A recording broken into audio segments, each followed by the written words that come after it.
Ani firee booranaa jechuudha. Baay'ee viidiyoo isaa dhaggeeffachuu nan jaalladha. Sababni isaayyuu macaafa qulqulluu keessaa xissii fudhateetu jechuudha. Kan inni haasa'u ashamaa akkam jirtu hordoftoonni kiyyaa marti keessan sinin jecha jechuudha.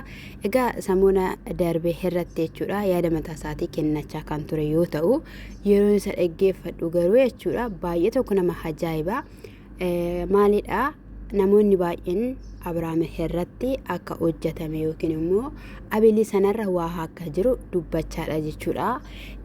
Hanga maatii Ruutaa keessattiyyuu ta'utti akkasumas immoo maatii Ruutaallee jechuudha beekanii ta'uu danda'a calli jedhaniitu jiru. Namoonni numti dubbatan akkana baaniyyuu hin jirani. Sababni isaayyuu eenyu maqaan ishee gannii fa'i akkasuma yeelluun fa'i calli jedhaniitu jiru jechuudha. Sababa qaba jechuudha. Kan calli jechuun yeroo kaanii akkatti hin calli hin jedhan akkana bahaniitu walitti deebi'an jedhanii gammachuu isaanii ibsatu turan jechuudha. Gammachuu isaanii ibsachaas hin jiranii waan tokko dubbachaas hin jiran jechuudha. Haa ta'u malee gara fireetti yeroo deebinu masqalii irratti in hojjetamu wanta akkanaa hin jiru. Maal jechuudha kan inni jedhu jechuudha sirrittiidhaan jira jechuudha. Macaafa qulqulluu keessaa yoo deemtee ilaalta akkuma xissii garaagaraa iddoo gaarii nutti himtu macaafa qulqulluu keessa waaqayyoon tolfamaan akka jiru, sabni waaqa dhiisanii akka waaqayyoo tolfamaatti sagadaa turan yookiin immoo itti waaqeffachaa turan waaqayyo akka dallane maal qabaree achi keessaa baastee yoo nutti himtee jechuudha. Isa biraa immoo deebii maaliifidha kan inni abilii sana irraan kunne sa'aatii hanga kanaa dhaabatee kan viidiyoo waraabu. Buziyyeenis guyyaa 3 moo guyyaa 4tti dhufte. Buziyyeen akkamittiidhaan guyyaa amma kanaa turtee dhufuu dandeesse?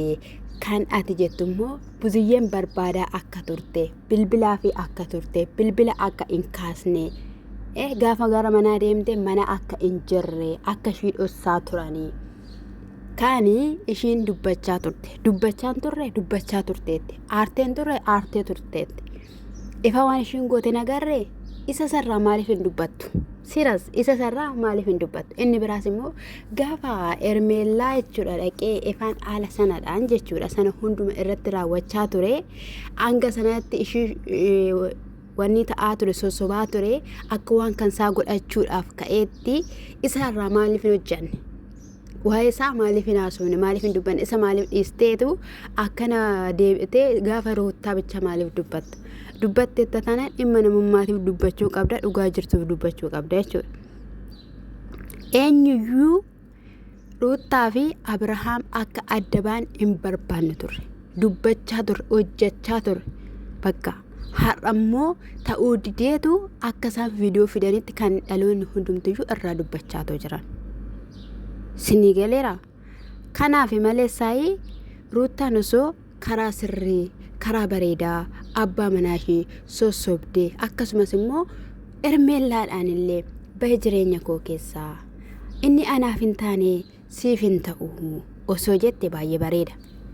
Abrahaam kallattii kanaadhaan haala kanaadhaan dhufee jireenya Ruutaa keessa galchee jireenya Ruutaa keessa galee Ruutaanis simachuun ishii gaaffii dhalootatti hin ta'u jettee yaaddaate.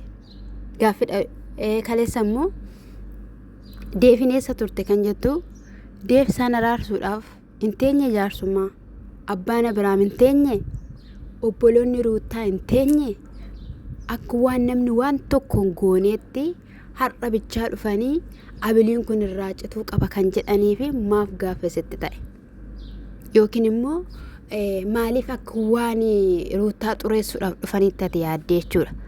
Maaf akkas godhattire Ruutaan? Mee ofitti amanamummaa qabdu yoo ta'e maaliif Abrahaamidhaan gadi hin dhiisne? Abilichi immoo yoo irraa bahe maal rakkoo qaba ture? Osoo Abrahaam immoo nagaa ta'e deef akkasitti naasofsisu.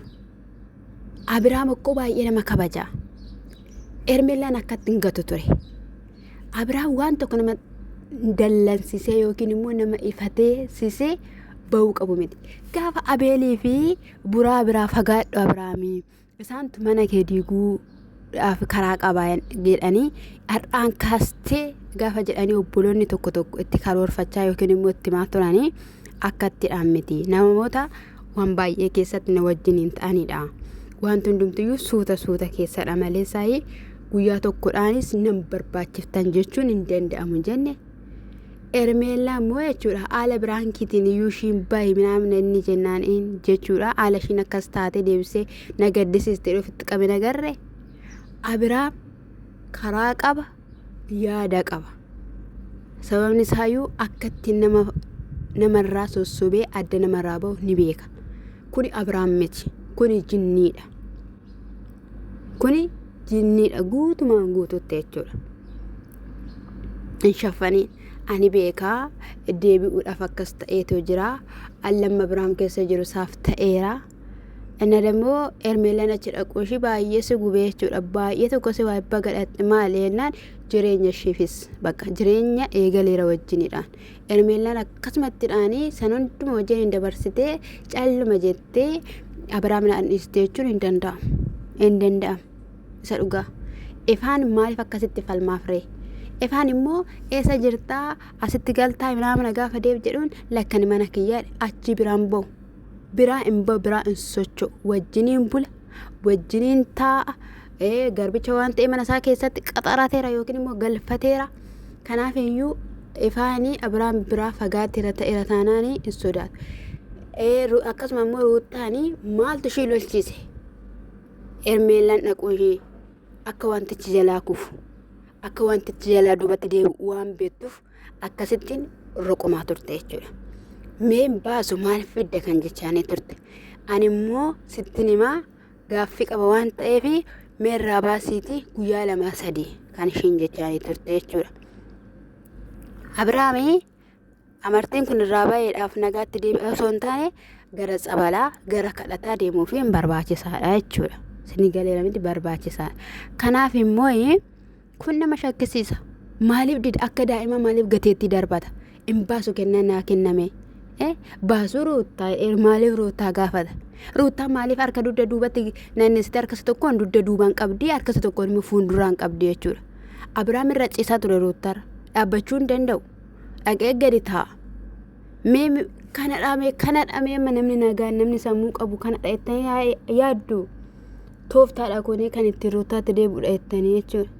Arrasni faadhisu. Innaa bichaa jechuudha. Sanas haa ta'uu kana Abiraamii nagaadha jedhamee haasa'amuun baay'ee tokko nama dhiba jechuudha. Ati immoo ilaaltitti nama tokko taanaanii ija tokkoon ilaalii. Abiraamtu jireenya isaa jiraata yookiin immoo gaa'ela isaa jiraata malee hordoftoota yookiin nu miti. Nuti kan jennu namni maaliin miidhama? Nama miidhuun cubbuudha yakkadha. Abiraamii Ermeellaan hin barbaadu yoo jedheera ta'e furmaata itti laate lakki mi'aayee ani dogoggoreera mucaan koo achiin bu'aa qubaa isaan guddatiin jedhee furmaata itti laatee deemuu qaba. Akkasumas immoo gara Ermeellaa gara baatumsi ishii eessatti adeemaatoo jira maalidha kan jedhu namoota baay'eetti gaaffii humeera. Isa kanaanii hojii waaqayyoo keessa galuu hin danda'u.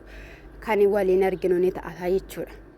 Kanaaf ati an akka kiyyaatti jechuudha dhugaa dubbachuuf baay'ee akka kun suusii bunaatti isaan waan ture jechuudha. Viidiyoo isaa ilaalu booda kana garuu inta camalaan laqxa keessa gadi baate jaamboo wayii dhudheetu jechuudha.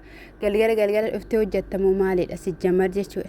Akka immoo namoonni tokko akka waan simbichaan gaa'ela keessa jirtanii akkasi waan simbichaan jiruu keessa jirtanii hin godhatina. Dhaloota addunyaa kanarra jiran hundumatu gaa'ela keessa jira. Hanga kan Ruutaa fa'ii fi kan Abiraam fa'ii ta'an kanaa osuma hin ta'in waan xiqqoodha namni gaa'ela isaa hin diigaa jechuudha. Akka Abiraam kana hunduma keessa qososa kanaa fi waca kana keessa galu hunda isaa kan godhayyuu Ruutaadha.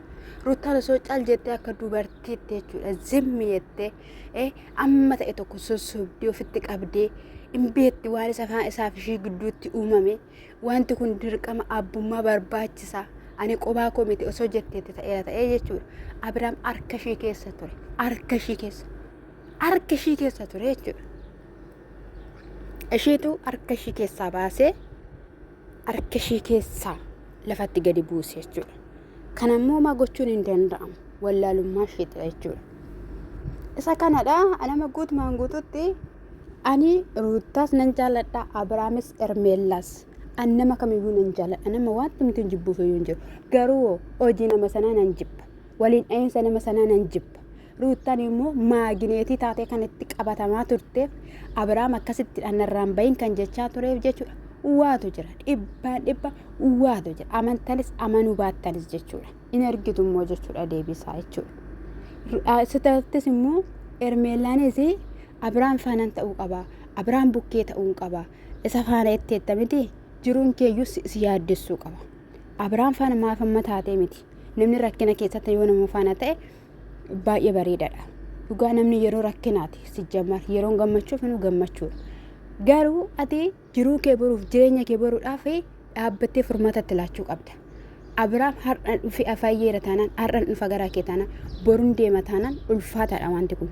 deebii argachuu qaba deebii jabaate argachuu qaba jiruu keetti deebii laachuu qabda yoo ta'u baate immoo Abraamin dhiiste Abraam gara jireenya isaatiitti adeemu fedhii isaa yoo ta'e barbaadeera yoo ta'e jechuudha garuu anaaf anaan gallana ruuttuun takamittiidhaan dhiira akka barbaade ta'aa ture dhiira dubartii biraa faana akka barbaade ta'e ulfeessurraan ga'e kootu jettee akkaataa isheen ittiin simatti naan galu yookiin iyyuu inaaffarraan kan ka'e hojii irratti hojjechuudhaan sababiin isaa iyyuu jechuudha ifaan dhukkubsateera isa yeroo darbe ifaan hidhame sana sababa sanadhaan waan biraanis immoo kana dura argitan yoo ta'e jalqabuma Ermeellaadhaan jaallatu osoo waan barbaade ta'e ati Ermeellaa faana hin taatu Ermeellaa faana taate taana anan na dhabdaa maatii koo sin dhabdaa kanii inni jechaa ture maatiin immoo Ermeellaan simataniiru bakka Ermeellaadhaan miidhama ishii hin barbaadan sababni isaa iyyuu immoo sossobbii fi akkasuma kunuunsa isheen Abraamiif gochaa turte osoo ruuttaa faana jiraateera ta'ee hanga har'aatti iyyuu Abraam yoo dubartiin biraan dhuftee gidduun galti baazawee Ermeellaan iyyuu dhuftee yoo dubartii wayii dhufteetti beezaamu maal jedhamti bichaa dhuftee turte jechuudha dhuftee karaa biinii minaamina deebite jechuudha biiniinis kaleessa wanti jiru jira jedhe galgalammoo viidiyoo akkasii argina ishii nuti mee maal dubbannu maal haasawnu hin jedhame maal jennaa